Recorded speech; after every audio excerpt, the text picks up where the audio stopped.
د الکاتراس زندان. له دغه زندان څخه زیات کسان تښتېدلي دي، خو هیڅوک په تېښته نه دي بریالي شوي، پرته له یو کس څخه. هغه هم د موادو مخدرو کوچاکبر و چې فرینک مورس نومېده. د الکاتراس زندان په یوه جزیره کې جوړ شوی دی چې شاوخوا یې ټوله اوبه نیولې ده. یوازې فرینک مورس و چې د اوبو هغه غاړې ته یې ځان رسولی دی. په دغه زنداني باندې 10 کاله د زندان حکم صادر شوی و او دغه زندان ته یې راوړی و. باید پوه شو چې د الکاتراس زندان ته هغه زندانیان راوړي په نورو زندانونو کې مشکلات جوړوي او یا له زندان څخه د تېښتې کوشش کوي. نو فرینک مورس هم لومړی د لویزیانا اسټیټ په زندان کې زنداني و او غوښتل یې چې له زندان څخه تېښته وکړي، مګر بریالی نشو او پولیسو ونیوه. پولیسو د لویزیانا اسټیټ د زندان څخه د الکاتراس زندان ته انتقال کړ. دلته هم فرینک مورس غوښتل چې د الکاتراس له زندان څخه وتښتي، نو د زندان وحشت په ده باندې هیڅ اثر نه درلود. کله چې فرینک مورس د لویزیانا اسټیټ په زندان کې تر تحقیقاتو لاندې و، نو د تحقیقاتو کسان په دې پوه شول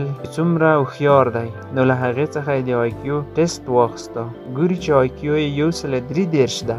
دغه آیکیو کسان له عادي کسانو څخه ډیر هوښیار دي او د نړۍ په 2% هوښیارو خلکو کې راځي. نو فرینک مورس د الکاتراس په زندان کې 3 نور کسان هم له ځان سره یو ځای کړل او هغې ته یې وویل چې زه د زندان څخه د تښتېدلو پلان لرم. مورس دغه 3 کسانو ته وویل چې د هر اتاق هواکش د ساختمان په چت پورې وصل شوی دی. چیرې د هواکش پنجره اره کړو نو په اسانۍ سره کولی شو له دغه زندان څخه وتښتو.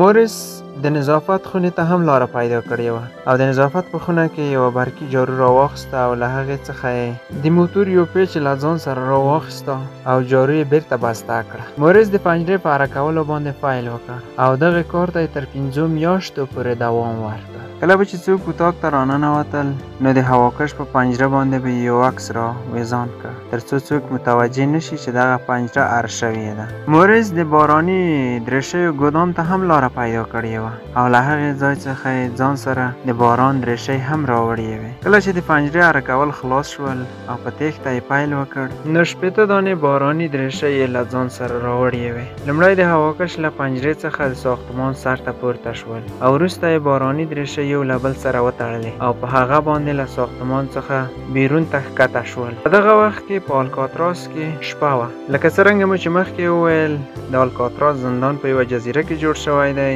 نو کله چې له ساختمان څخه لاندې راښکته شول نو شاوخوا اوبو ته یې لاسرسی درلود. نو هغه درېشۍ بیا له سره سره وتړلې او د یوې تختې په شکل یې جوړې کړلې تر څو د اوبو له یخنۍ څخه یې وساتي. له هغې وروسته یې په اوبو کې ځانونه واچول. مخکې له دې چې په اوبو کې ورګډ شي یو دانه زنداني په تېښته کولو باندې پښیمانه شو. نو هغې نورو زنداني دغه زنداني په اوبو کې ډوب کړ او له منځه یې یوړه. له فرینک مورس سره 2 نورو زندانیانو په تېښته پیل وکړ. له هغې وروسته له دغه زندانیانو څخه هیڅ کوم ثبوت نه دی پاتې شوی پرته له هغه یوه زنداني له جنازې څخه. له دوی څخه هیڅوک د دوی له جنازې، آدرس، تلیفوني اړیکې او موقعیت څخه خبر نه دي. کارپوهان وایي چې د الکاتراس د شاوخوا اوبو کې د کوسه ماهیان موجود دي. نو دغه 3 زندانیان حتما کوسه ماهیانو خوړلي. خو نور خلک بیا وایي چې که چیرې کوسه ماهیانو دغه زندانیان خوړلي وي نو باراني درېشۍ او کالي خو ماهیان نه خوري.